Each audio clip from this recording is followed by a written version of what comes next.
A God Word This, a daily reading from the Jamaican New Testament.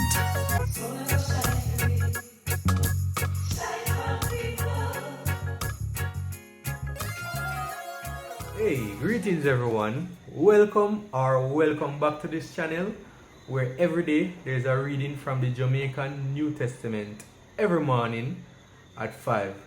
My name is NAJEE and today we're looking at Luke and the teachings of Jesus. Today I'm going to read from Luke chapter 11 verses 24 to 26. When one wicked spirit come out of somebody, it go through desert and look place to rest. When it no find nowhere, it say, me a turn back go the house where me left. When it catch back, it finds the house sweep clean and everything neat and tidy.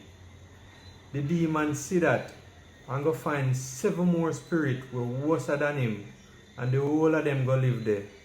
In the long run, the man a go worse off than before. A God word this? Thank God. Want more info? Check the description box. Little more.